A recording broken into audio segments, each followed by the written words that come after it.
오늘 저는 이 시간에 두 여인을 소개해 드릴까 합니다. 제가 사랑하는 어머니와 아내는 오늘의 제가 있게 하신 귀한 분들입니다. 그렇지만 오늘 저녁에 소개해 드리려는 분들은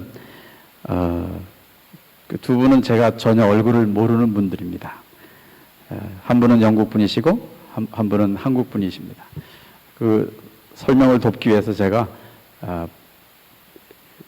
파워포인트 자료로 빨리빨리 설명을 하면서 넘어가도록 하겠습니다. 네. 여러분 터키를 아십니까? 터키를 아시나요? 터키는 사실 성경에 이쪽에 제가 그 포인트를 하겠습니다. 오른쪽에요. 성경에 창세기부터 계시록까지 터키를 빼놓고는 얘기할 수가 없습니다. 노아의 방주 아라랏산이 터키 동부에 있고요. 갈대아 우르를 떠난 아브라함이 이쪽으로 바로 가면 될 텐데 하란평야가 터키 동남부에 있습니다. 최초의 이방인의 교회 수리 안디옥 교회가 있고요. 1차, 2차, 3차 전도 여행의 모든 곳이 터키 땅에서 이루어졌습니다. 소아시아 마지막 그 계시록의 수신자가 되는 소아시아 7교회가 에베소, 서머나, 두아디라, 사데, 버가모, 빌라델피아, 라오디게아 이 교회가 있는 곳이고 라오디게아 옆에는 골로새가 있고요. 오늘날 수도 앙카라 지방은 갈라디아 지방입니다. 흑해는 비두니아 본도 지방으로 알려져 있죠. 그래서 이 터키를 빼고는 성경을 얘기할 수가 없습니다. 자, 그런데 사실은 이 바울이 복음을 전한 뒤부터 약 1500년까지는 터키 사람이 이곳에 한 명도 없었습니다. 터키라는 이름 때문에 터키 사람들이 원래부터 있었던 건 아니고요. 그래서 성경에 보면 예루살렘에서 핍박을 받아서 피해서 갔던 성도들이 복음을 전하는 대상들을 보면 헬라인, 유대인, 수리아인 이런 사람들이 이렇게 나옵니다. 그래서 그 사람들이 원래 원주민들입니다. 터키를 빨리 개괄적으로 제가 설명을 좀 드리죠. 터키는 중앙아시아에 두 개의 산맥이 있습니다. 이 남북을 가로지르는 우랄 산맥, 동서를 가로지르는 알타이 산맥이 있는데 이 알타이 산맥에 모여 살던 사람들, 한국, 터키, 몽골, 만주, 퉁구스, 추바시 이런 종족들을 알타이 어족이랍니다. 알타리 무가 아니고요. 알타리 어족입니다. 이 터키 중앙아시아의 흉노 제국, 돌골 제국, 그리고 셀축 제국, 제가 빨리 넘어가겠습니다. 오스만 제국 들어보셨죠? 이 오스만 제국이 1453년도 정확하게 5월 29일 날 바로 이 터키 땅에 비잔틴 제국, 기독교를 대변하는 비잔틴 제국을 멸망시키면서 오늘날 비로소 터키의 주인이 된 것입니다. 그리고 오스만 제국이 패망하고 1923년 10월 29일 날 터키 민주공화국이 탄생했습니다. 중동의 거의 대부분이 국시가 이슬람이 들어가는데 유일하게 이스라엘과 함께 이슬람이 들어가지 않는 나라가 바로 터키입니다. 터키는 민주공화국입니다. 네, 터키 선교 역사를 보면 1666년도에 성경이 이미 번역이 됐었습니다. 그리고 1819년도에 미국 선교사님 두 분이 이스라엘을 경유해서 성지순례로 오셨다가 터키에 와서 보니까 터키에 예수 믿는 사람들이 한 명도 없는 것을 보고 그 자리에 정착을 하면서 터키 선교가 비로소 시작이 되었습니다. 그런데 터키 황실에서는 터키 현지인들에게 복음을 전하는 걸 전혀 허락하지 않았습니다. 그래서 수리아, 아르메니아 이 정교회, 그리스 정교회 사람들을 복음을 전해서 그들이 개신교로 정착을 했습니다. 그러다가 1895년부터 터키 오스만 제국의 황실이 많은 사람들이 교회로 몰리기 시작하니까 이 민족 봉기가 일어나겠다 생각해서 아르메니아 사람들을 대학살을 합니다. 역사적으로 굉장히 아주 어려운 시기인데 200만 명에 되는 거의 기독교인들을 대학살을 하면서 선교사들을 추방합니다. 그래서 1895년부터 1915년까지 이 일들이 벌어지고요. 1915년대 선교사들을 다 추방을 하고 교회를 폐쇄시키고 예수 믿는 사람들을 다 감옥에 넣거나 처형을 했습니다. 그래서 1960년도에 비로소 터키의 선교가 시작이 되었습니다. 그런데 이미 제가 논문을 터키에서 준비하면서 자료를 봤는데 1916년도 자료를 하나님께서 구하게 하셨는데 1845년도에 선교사가 34명이 있었는데 1913년에 209명이 있었습니다. 현지인 사역자가 1845년에 12명, 1913년에 1299명, 교회가 1850년대 7개 있었는데 1913년에 163개, 기독교인이 1850년도에 237명, 1913년에 15,348명, 주일학교 7개에서 450개, 주일학생이 135명에서 25,000명. 그래서 놀라운 성령의 역사가 한번 있었던 것을 하나님께서 알게 하셨습니다. 그러나 1960년부터 터키에 복음이 전파되는 그 역사를 보면 얼마나 힘들게 지금까지 진행되었는가를 알 수가 있습니다. 1960년대 2명의 선교사가 와서 2명의 신자가 생겼습니다. 70년대 20명 선교사 20명 개종자, 80년대 50명 선교사 50명 개종자, 90년대 200명 선교사 200명 개종자, 2000년대 700명 선교사 700명의 개종자였습니다. 무엇입니까? 선교사 한 명당 한 명의 개종자의 비율이었습니다. 그래서 저희는 91년도에 파송을 받아서 영국에서 1년 훈련을 받고 92년도에 하나님 사역을 시작하게 하셨는데 1990년 초에 이런 얘기가 있었습니다. 선교사들 사이에 터키에서 선교사가 일평생 한 명의 신자를 얻으면 참으로 감사한 일이다. 저는 항상 하나님께서 도전하는 마음을 갖게 하셨는데 그러면 터키 그 당시에 90년도 초에 터키 인구가 6,500만 명이었는데 그러면 6,500만 명을 개종시키기 위해서는 선교사가 6,500명도 아니고 6,500만 명이 필요한가? 그럴 수는 없는 일이죠. 그죠? 네. 그 이슬람권에 들어가면 또 저희도 터키 가서 우리 한국 선교사들이 많지 않을 시절에 들어갔는데 외국 선교사들이 이슬람권에서 선교를 하려면 이런 전도 전략을 가져야 된다. 단계별로 폼 FORM 워드 플레이를 좀 하자면 friendship 우정으로 친구를 사귀는데 약 10년 정도 걸린다. 글자가 좀 잘리네요. occupation 뭐 세상적인 그런 관심거리로 이렇게 교제하는데 5년 그리고 이제 바로 복음을 전할 수가 없기 때문에 릴리전 종교적인 그런 화제를 가지고 5년 정도 사귀고 그리고 미션 5년. 그래서 한 사람에게 복음을 전하려면 적어도 15년에서 20년 정도의 교제권을 가지고 해야 된다는 것입니다. 저희들도 이렇게 따르기 위해서 그런 단계로 사람들을 사귀고 분리를 했습니다. 어느 날 제 아내와 함께 저 이웃에 사는 아흐멧을 아주 열심히 사귀다가 저녁에 저희 아내와 둘이서 여보 이제 아흐멧이 이제 프렌드십 단계를 넘어서지 않았겠어. 10년은 안 됐지만 그래서 그 다음 아키페이션, 릴리전 단계로 빨리 가야 될 텐데 어떻게 할까? 우리가 초대를 할까? 아니면 신방을 할까? 언제 하지? 이번 주는 안 되잖아. 한국에서 누가 오기로 했지. 그리고 다음 주는 우리 아이들 학교 가서 도와주기로 했지. 그 다음 주는 안 되지. 여보 잡시다. 하고 잤습니다. 잤는데 그 다음날 아침에 이 아흐멧 집에서 청천벽력 같던 소식이 들려왔습니다. 바로 저희들이 아무것도 하지 못하고 잤던 바로 어제 저녁에 이 아흐멧이 자살해서 죽었다는 것입니다. 어떻게 하겠습니까? 그래서 저희들이 문상을 갔습니다. 그리고 시신 앞에서 마치 저는 이렇게 절규하는 듯이 그 죽은 아흐멧에게 이렇게 절규하는 듯이 외치고 있었습니다. 아흐멧, 너 왜 벌써 죽었니? 너는 아직 나에게 프렌드십 단계란 말이야. 아직까지 아큐페이션 단계와 릴리전 단계를 거쳐서 미션 단계에서 내게 복음을 듣고서야 넌 죽을 수 있어. 마치 이런 절규를 하듯이 제가 그렇게 살아왔더라고요. 이 사람을 이렇게 대해왔더라고요. 여러분 그렇습니까? 우리가 복음을 전할 대상이 우리가 속으로 계산하고 계획하는 대로 살아주고 있습니까? 그래서 하나님께서 제게 이런 이슬람권에서는 삶을 통해서 복음을 전하는 것과 동시에 정말 화급하게 복음도 전해야 된다는 것을 저희들에게 도전을 주셨습니다. 또 하나는 성경에서 보면 아까 보여드렸지만 2000년 전에 하나님께서 바울을 사용하신 이 터키 땅이 오늘날 상황보다도 훨씬 어려웠기 때문에 쉬웠기 때문에 바울이 복음을 전할 때 쉽게 복음을 접할 수 있었는가?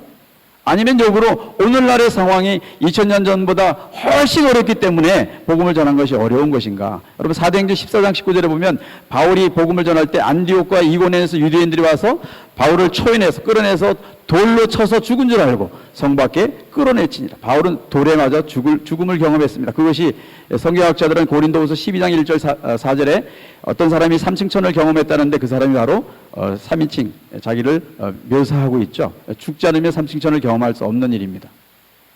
그 바로 앞장에 보면 고린도후서 11장 23절 이하에 정신없는 말을 하거냐 나도 그리스도의 일꾼이다 하면서 바울이 당한 고난을 쭉 기록하고 있습니다. 40에 하나 검은 매를 5번 맞고 죽을 고비를 여러 번 넘기고 태장을 3번 맞고 강의 염과 강도의 염과 결국은 우리가 순교 또는 순교의 각오를 하지 못하고 있다는 것입니다.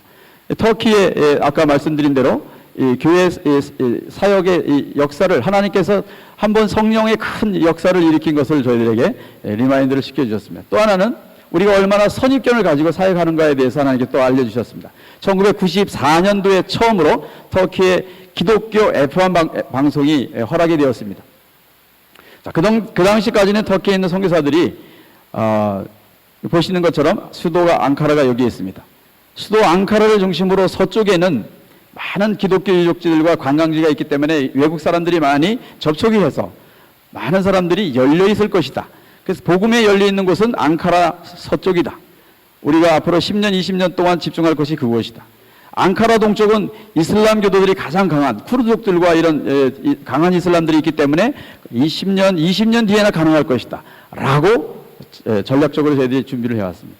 그런데 복음 FM 방송을 하면서 자, 이 방송을 듣고 예수님을 믿거나 또는 성경 공부를 하기를 원하는 사람들은 응답 서신을 보내주십시오라고 한 것에 대한 분포도입니다. 보십시오. 왼쪽은 거의 허연데 저희들이 10년, 20년 뒤에 할 그런 지역의 많은 사람들이 거의 대부분의 사람들이 리스판스를 보내온 것입니다.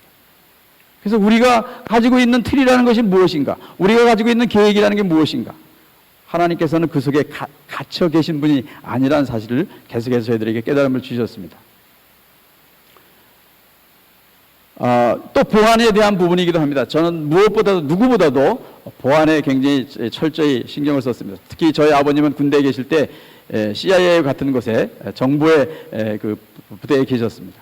그런데 언젠가 보스턴에 하나님께서 집회에 말씀 전할 기회를 주셨는데 보스턴에 하버드 대학이 있지 않습니까? 그 교회는 하버드 대학의 박사과정만 다니는 그런 교회였는데 낮에는 뭐 학교에 가니까 저도 이제 시간이 되어서 하버드 대학의 도서관에 갔습니다. 도서관에 가서 터키에 관련된 자료를 클릭을 해봤습니다. 컴퓨터로 클릭했는데 터키 했더니 we have 뭐 몇만 개 아티클스 이렇게 나와 있어요.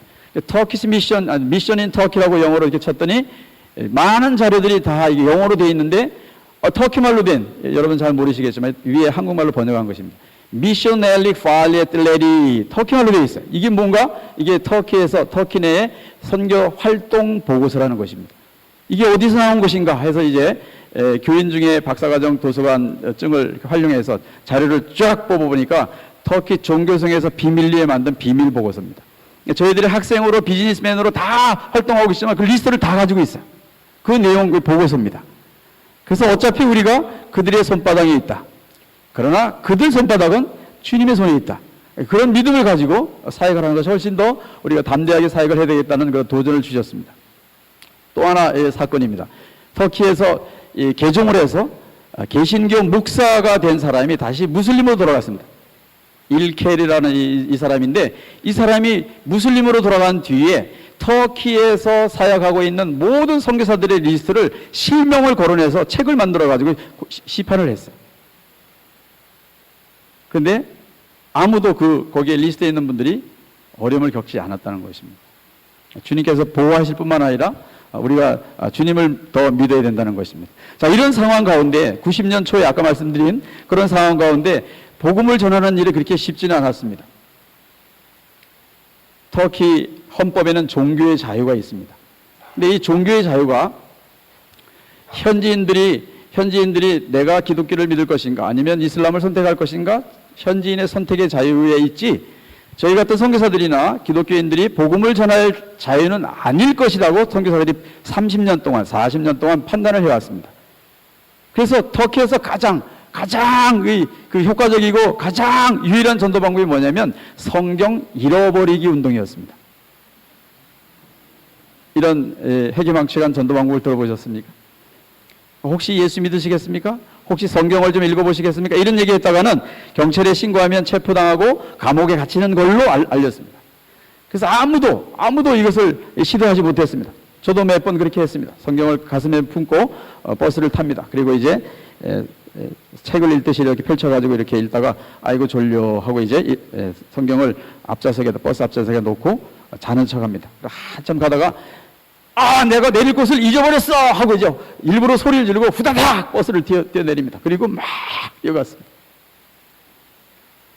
아니면 공중전화 박스는 화장실에 놓고 안쓰기도 합니다. 주여, 이 성경을 누가 가져가게 해주십시오.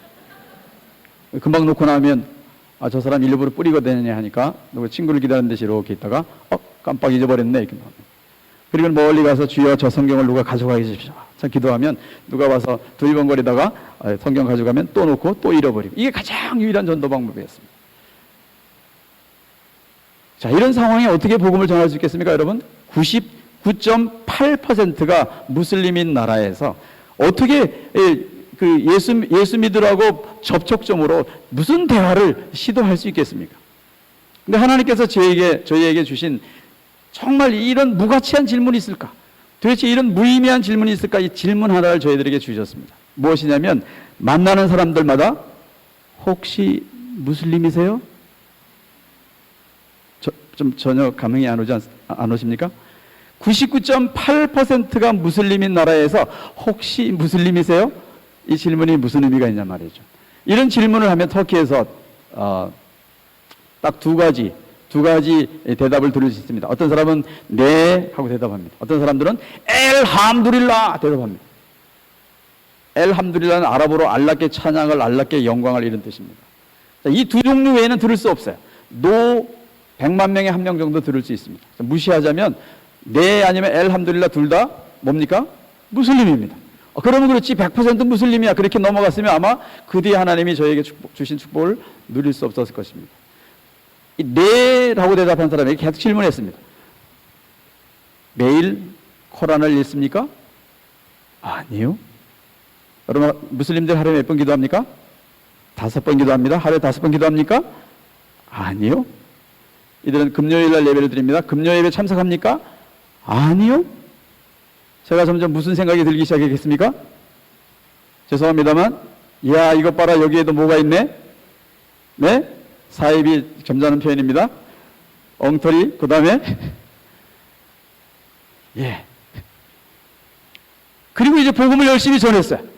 그리고 혹시 성경을 읽어보시겠습니까? 네 하고 받았습니다. 엘함두릴라고 대답하는 사람들에게 매일 코란 있습니까? 네. 하루 5번 기도합니까? 네. 금요 예배 참석합니까? 네. 그리고 열심히 복음을 전하고 혹시 성경 읽어보시겠습니까? 아니요. 이 사람들은 죽어도 깨어도 아닙니다. 그래서 엘함두릴라고 대답하고 복음을 거부한 사람이 99.8%라고 생각을 했어요. 10명을 전도할 때도 몰랐습니다. 100명을 전도할 때도 몰랐습니다. 저희들은 항상 전도하면 A4 사이즈에다가 전도 및 양육 보고서를 기록을 했습니다. 날짜, 시간, 장소, 인상착의, 복장, 나눴던 대화 내용, 인용했던 성경 기절, 두 종류의 일련 번호를 썼습니다. 전도한 일련 번호, 성경을 줬는데 받았는지 안 받았는지. 여러분, 1000명을 전도한 뒤에 네라고 대답하고 성경을 받은 사람이 몇 명이었을까요? 뭐 상황을 전혀 모르시니까 자신 있게 한번 틀려보십시오. 누가 말씀하셨어요? 우리 손 목사님을 터키 선교사로 모시겠습니다. 1000명 중에서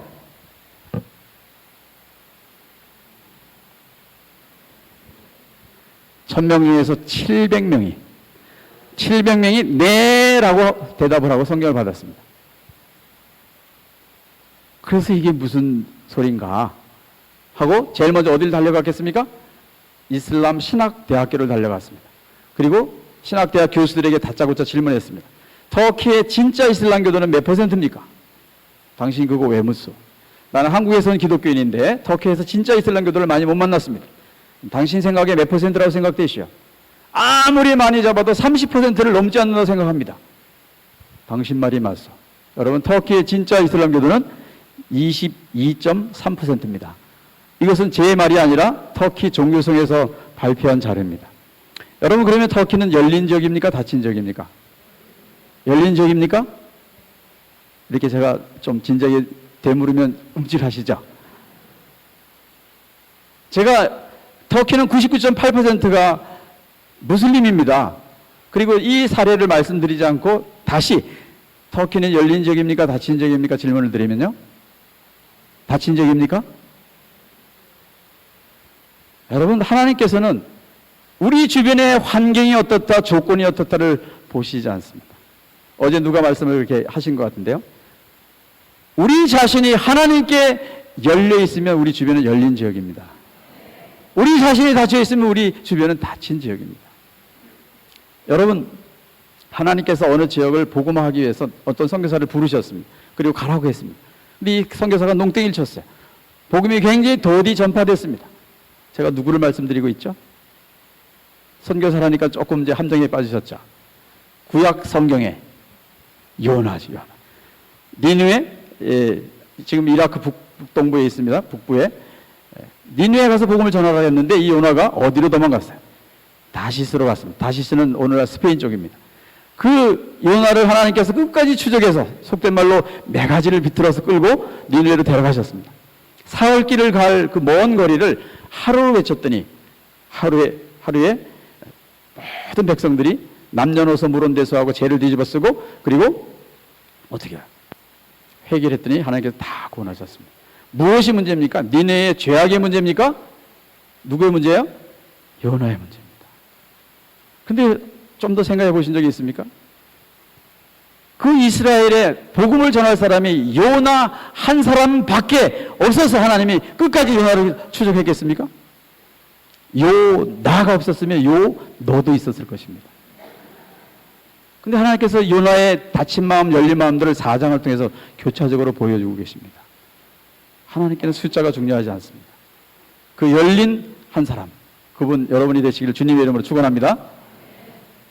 자, 그래서 하나님께서 94년도부터 2000년까지 약 1만 권에 가까운 성경을 주님께서 나누게 하셨습니다. 그리고 계속해서 개종자를 주셔서 많은 개종자를 주시니까 여기저기서 이제 이런 얘기들이 들렸습니다. 이 전도의 열매가 있는 사람이 제자 훈련을 했으면 좋겠다. 그래서 이제 저희에게 제자 훈련을 하나님께서 하게 하셔서 6년 동안 11차에 걸쳐서 35명의 제자 훈련을 하나님 하게 하셨습니다. 이들이 지금 밖에 있는 그 이름은 오늘날의 도시고요. 가로 안에 있는 것이 성경 지명입니다. 안디옥, 길리기아, 다소, 갈라디아, 서머나, 에베소, 쿠르드족의 수도에 해당되는 디아르바크르에서 지금 이 형제들이 다 목회를 하고 있습니다. 이 형제들은 제가 전도한 그 열매는 아니고요. 터키의 6,500만 인구 중에서 400명의 성도가 있을 때에 여기저기서 추천받아서 대신 제자 훈련을 한 형제들입니다. 하나님께서 개인적으로 전도의 문을 열어주셔서 시장에서, 노천의 시장에서 전도를 하게 해줬습니다. 맨 왼쪽이 저입니다. 제가 수염을 기르고 있을 텐데요. 경찰들이 왔지만 경찰들 다 성경을 다 받아가고 쭉 해서 또 이 골로새 지방에 또 복음을 전하게 하시고, 그래서 이 전국에 이스탄불에서, 제가 이쪽을 보여드리겠습니다. 이스탄불에서 이렇게 쭉 한 바퀴 돌면 약 3,000km 정도 됩니다. 미국에 비하면 아무도 아니지만 3,000km 이 열흘 전도 여행을 수없이 다니게 하셔서 하나님께서 계속 전도의 열매를 주셨습니다. 이 첫 열매입니다. 첫 열매 시간이 좀 벌써 다 지나가거든요. 이 형제 하나만 제가 말씀을 드리고 여러분들도 이슬람권의 기도를 부탁을 드립니다. 94년도에 하나님께서 터키에 많은 전도팀을 저희들에게 보내주셨는데, 전도 여행을 갔다가 호텔에 이제 머물렀습니다. 호텔에 지금 저 뒤에 왼쪽에 흰 옷을 입은 형제가 알리라는 형제인데, 이 알리 형제가 이 호텔의 매니저로 있었습니다.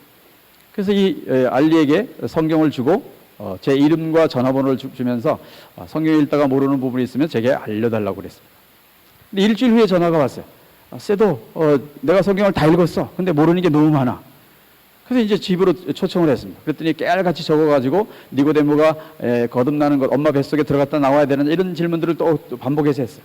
주님을 영접하지 않았습니다. 그때만 해도 저희는 일평생 선교사가 한 명의 개종자를 얻으면 감사한 일이라는 그런 것에 익숙해 있어서 뭐 일주일 만에 주님을 영접하랴. 그래서 그때 이제 여러분 CCC에서 만든 지저스라는 필름을 들어보셨나요? 성경 다음으로 전 세계 전도 툴로 사용되고 있는데, 그때 마침 터키 말로 더빙이 된 것이 막 나왔습니다. 저희 집에 한 10개 정도 있어가지고 알리 집에 비디오 레코더가 있냐고, 터키 그 당시에는 비디오 레코더가 있는 사람들이 많지 않았습니다. 이 알리는 아버지가 판사였습니다. 유복했습니다. 있다고. 그래서 이 지저스 필름을 줬습니다. 근데 일주일 후에 새벽 한 1시인가 2시경에 전화가 왔습니다. 전화 한 번 이렇게 자면 통나무처럼 이렇게 새벽 아침이 되어야 깨어나는데 1시경에 전화를 하니까 그 시간에 시차를 따라서 이 한국에 있는 집안에 무슨 일이 있어야 전화를 할 텐데 아내가 전화를 받아보니까 알리였어요. 알리가 급히 이제 저를 깨우라니까 아내가 저를 막 귀를 잡아당기고 뺨을 때려서 이제 깨웠습니다. 시계를 보니까 1시였어요. 알리가 얘기하기를 알리가 쎄도 잤어? 그러는 거예요. 저는 지금 1시인데 그럼 자신 뭐해? 많이 있었어요. 쎄도 내가 비디오를 봤어? 그러는 거예요. 저는 이제 비몽사몽간이니까 자기가 비디오를 봤으면 벌건 대낮에 전화할 것이 이 시간에 뭐야? 웬 호들갑이야? 쎄도 내가 비디오를 보고 기도를 했어? 그러는 거예요. 여러분 지저스 필름을 보신 분이 계신지 모르겠지만 이 지저스 필름을 보는 동안에 또는 그 후에 기도하는 타임이 없습니다. 한국에서 저희가 한국말 영어로 이렇게 봤지만 전혀 없었어요. 무슨 기도하는 시간이 있어? 그냥 또 가만히 있었습니다. 그랬더니 세도네가 기도를 했는데 2번이나 했어 그러는 거예요. 기도하는 시간인데 뭔 2번을 했어? 가만히 있었습니다. 여러분 이 알리가 계속 깨워서 얘기하는 동안에 저는 한마디도 얘기 안 한 겁니다. 얼마나 맥이 빠지겠어요? 전화를 끊더라고요. 그래서 저도 잘 됐다고 잤습니다. 그 다음날 아침에 일어났는데 계속 맴이 돌았습니다. 세도네가 기도를 했는데 2번이나 했어. 뭔 기도를 한 것이야? 그래서 이제 우리 아이들이 학교 갔다 온 다음에 터키말로 더빙된 비디오를 본 적이 없었기 때문에 같이 봤습니다. 여러분 지저스 필름은 누가복음을 영화로 한 것입니다. 2시간 정도 걸립니다. 끝나고 나서 아무것도 없습니다. 사라졌어요. 뭔 기도를 한 거야? 그런데 터키말로 된 것은 그 뒤에 화면이 쫙 바뀌더니 여러분은 예수님의 생애에 대해서 보셨습니다. 하나님은 여러분을 사랑하십니다. 우리 인간에게 자연에도 원리가 있지만 제가 말이 막 빨라지네요. 5분 남았으니까 이 자연 세계도 원리가 있지만 인간의 영적인 세계에도 원리가 있습니다. 뭡니까? 사형리가 나오고 있어요. 사형리를 터키말로 번역을 해놨습니다. 자, 그리고 나서 맨 뒤에 뭐가 나오겠어요? 자, 이제 여러분이 예수님을 나의 개인적인 구주로 영접하기를 원하시면 이 기도를 따라 하십시오. 예수님, 저는 죄인입니다. 저는 예수님을 개인적인 구주로 영접하길 원합니다. 뭡니까? 영접 기도가 나옵니다. 알리가 기도했다는 게 뭡니까? 이 기도예요. 이것도 확신을 가지기 위해서 2번이나. 이야, 알리가 주님을 영접했어. 할렐루야. 아이들하고 부엌에 들어가서 소뚜껑, 냄비 뚜껑 들고 와서 할렐루야. 그러면서 제 머리가 빨빨 돌아가기 시작했어요. 자, 일평생 선교사가 한 명의 개종자를 얻으면 참 감사한 일인데 알리가 성경을 가지고 간 지 얼마 만에? 일주일 만에. 비디오를 가지고 간 지 얼마 만에요? 2주 만에. 자, 이러면 이런 추세로 가면 1년이면 몇 명? 26명. 내가 만약에 10년 사회 가면 흥분해가지고 그랬어요. 이 첫 열매니까 얼마나 애지중지하겠습니까? 제자 훈련원에 가서 이제 성경 공부를 가르쳤습니다. 그러는 중에 어느 날 영국 전체 이제 한인교회가 연합해서 첫 선교대회를 하는데 저를 이제 주강사로 초청을 했어요. 그래서 제가 이제 알리 성경 공부를 좀 쉬고 영국을 좀 갔다 와야 될 텐데 뭐 선교라는 용어를 쓸 수가 없으니까 영국을 좀 다녀오겠다고 그랬어요. 그랬더니 뭐 영국을 가?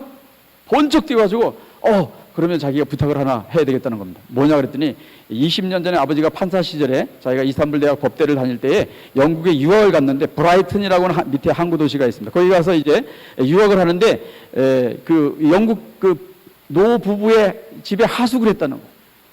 근데 부부가 자기를 친아들 이상으로 사랑해 줬는데 20년 전에 떠나와가지고 20년 동안 한 번도 전화도 편지도 못해서 그 사람들에게 안부를 전하라는 것이에요. 그러면서 이름이 프랭크 앤드 윈니, 성이 해지코하고 주소 전화번호 그대로 외워서 적어주더라고요.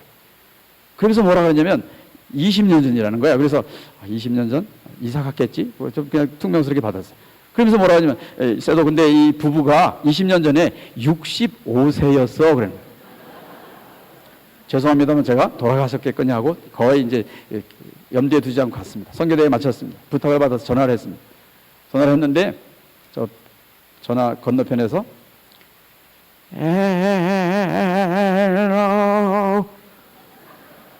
윈니 부인이세요? 살아계시는군요. Yes, I am. 윈니 부인, 그럼 당신 남편도 살아계십니까? 여러분 생각해 보세요. 웬 모르는 남자가 이름을 묻지 않나? 남편이 살아있나 묻지 않나? 근데 이분이 이렇게 대답했습니다. 저는 굉장히 슬픕니다. 6개월 전에 제 남편이 돌아가셨습니다. 근데 제 남편이 지금 천국에 주님 품에 있습니다. 그래서 이 영국 사람답지 않게 굉장히 신실한 크리스찬이구나. 제 신분을 밝혔습니다. 윈니 부인, 저는 한국에서 파송받은 목사고 선교사인데 터키에 있습니다. 윈니 부인은 혹시 알리를 기억하세요? 오, 알리 맛있어 하고 알리 이름을 듣자마자 막 전화통에 우는 겁니다. 친아들 이상으로 사랑했구나. 그래서 이제 윈니 부인 알리에게 무슨 일이 벌어진지 아시면 아마 깜짝 놀라실 겁니다. 무슨 교통사고로 당한 줄 알고 알리에게 무슨 일이 벌어졌어요? What happened to it? 놀라지 마세요, 윈니 부인. 이 이슬람권인 이 터키에서 이 알리가 주님을 영접했어요. 하나님의 아들이 되었다고요. 그랬더니 이분이 한마디도 말씀 못하고 계속 흑흑거리시는 겁니다. 그래서 아들 같은 이 알리가 주님을 영접한 것에 대해서 기뻐하는 것인 줄 알았어요. 다 우신 다음에 뭐라 하는 줄 아십니까? 목사님, 저는 지금 죽어도 좋습니다. 알리가 저희 곁을 떠난 뒤로 알리의 구원을 위해서 하나님께서 알리의 구원을 위해서 하루도 빠지지 않고 20년 동안 기도하게 하셨는데 그 기도를 지금 응답하셨군요.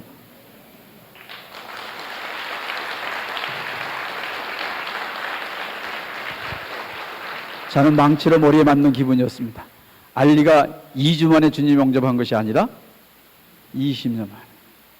저는 터키에 돌아와서 완전히 미친 사람이 되었습니다.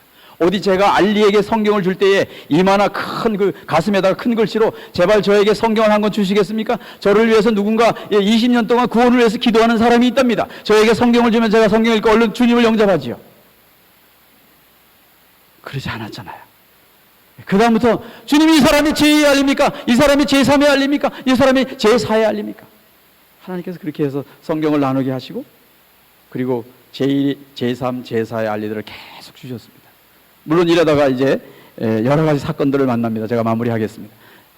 권총강도를 만나서 죽을 지경에 있어서 하나님 살려주시고 3번 경찰에 체포를 당하고 그렇지만 첫 번째 체포를 당했을 때 하나님께서 이 기독교 전파 행위, 전도 행위가 터키 헌법에 위배되지 않는다고 하는 헌법 526조에 의해서 기독교 전파와 전도 행위가 헌법이 위배되지 않는다고 하는 무죄 판결을 하나님께서 96년도에 주셨습니다. 그 뒤에 하나님께서 계속 역사를 하시고 제자훈련을 통해서 형제들이 이 사역을 이어가십니다. 마지막 말씀을 마무리하겠습니다. 저는 이 사역에 저희들이 하나님께서 그저 은혜를 주셔서 저희들이 열심을 통해서 하나님께서 역사하신 줄 알았습니다. 안식년 때 한국에 가서 저희 파송교회에다가 보고를 했습니다. 보고를 마쳤는데 어느 권사님이 편지입니다 하고 제게 주시는데 봉투를 하나 주셨어요. 편지 봉투가 있거니 했습니다. 편지 봉투에 이런 내용이 집에 가서 읽어보니까 이런 내용이 있었습니다. 목사님, 저는 진금택 권사입니다. 저를 잘 모르시겠지요? 선교사님이 파송 예배를 받을 때에 터키에 뼈를 묻겠다는 각오를 하고 나가시더군요.